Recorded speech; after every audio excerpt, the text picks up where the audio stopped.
আমি আল্লাহ পাক রব্বুল আলামিন সমস্ত গুনাহ খাতাকে মাফ করে দিলাম। বলুন সুবহানাল্লাহ। নামাজ মানুষকে কিভাবে অশ্লীল কাজ থেকে বিরত রাখে। বলে হুজুর নামাজ তো আমরাও পড়ি, 5 ওয়াক্ত নামাজ তো আমরাও পড়ি, কিন্তু আপনার ওয়াজের সাথে তো আমার কথা মিল খায় না। কি বলেন, এরকম মুসল্লি নাই? নামাজ তো আমরাও পড়ি, তাহলে অন্যের জমির আল কাটা থেকে তো আমাকে আল্লাহ পাক রব্বুল আলামিন বিরত করে না। নামাজ তো আমরাও পড়ি, 10,000 টাকা কাজে লাগায় সুদের ব্যবসা করি, এই আমল থেকে তো আল্লাহ পাক রব্বুল আলামিন বিরত রাখে না। নামাজ তো আমরাও পড়ি, অন্যের গাছের পাতা কাটা থেকে আমাকে আল্লাহ পাক রব্বুল আলামিন তো বিরত রাখে না। কথা বলেন ঠিক কিনা? কেন? তাহলে বুঝে নিতে হবে আপনার নামাজটা শুধু লোক দেখানো হয়েছে, আপনার মাথা নোয়াটা শুধু লোক দেখানো হয়েছে, ওই আমল আল্লাহ পাক রব্বুল আলামিনের দরবারে কবুল হয়। কথা বলেন, কবুল হয়।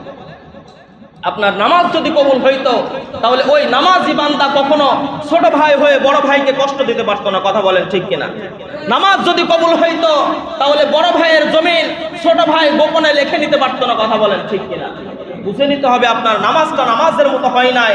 এই নামাজের বিরুদ্ধে আল্লাহ পাক রব্বুল আলামিন কিয়ামতের ময়দানে কাঠগড়ার মধ্যে দাঁড় করে আপনার জবাববন্দি নেওয়া হবে যে কেন ছোট ভাই হয়ে বড় ভাইয়ের জমিন তুমি গোপনে লিখে নিলা, কেন তুমি মানুষ গরিব মানুষ হয়ে অন্যের গাছের পাতা কাটলা, কেন তুমি গরিব মানুষ হয়ে অন্যের জমিন আল ফেললা। কথা বলেন ঠিক কিনা?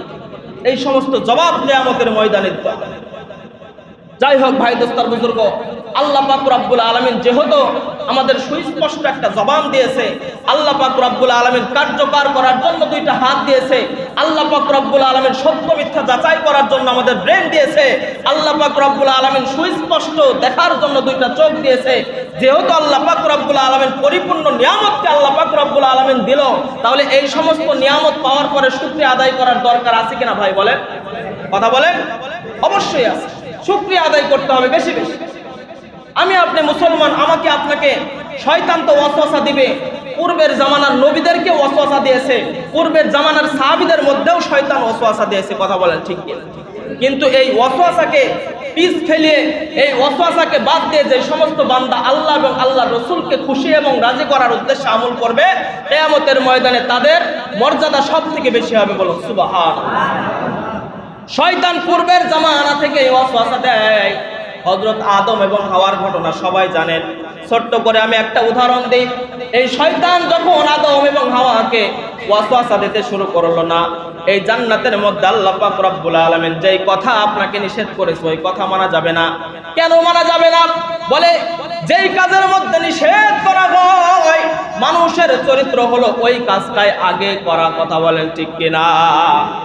যেই কাজটা বাবা নিষেধ করবে সন্তানকে যে বাবা ওই জায়গায় কারেন্টের সুইচ আছে, ওই জায়গায় কারেন্টের বোর্ড আছে, ওইখানে হাত দেওয়া যাবে না, যদি হাত দাও তাহলে কারেন্টে শর্ট করবে, ওই সন্তানের মনের মধ্যে আনচান শুরু হয়, হায় হায় ওই কারেন্টের মধ্যে কি আছে আমি দেখতে চাই।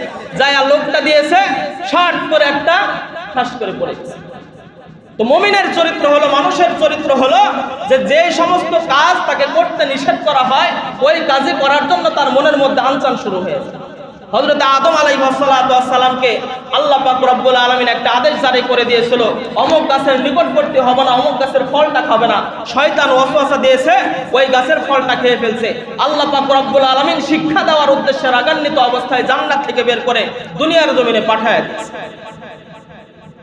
কিয়ামতের ময়দানে আল্লাহ পাক রব্বুল আলামিন পৃথিবীর শুরু যুগের ঘটনা, সমস্ত রূহকে যখন সিজদা করার জন্য আদেশ করলো, সমস্ত রূহ সিজদা করলো, কিন্তু দুনপান্তরের মধ্যে একটা রূহ সুন্দর ষাট হয়ে দাঁড়িয়ে আছে।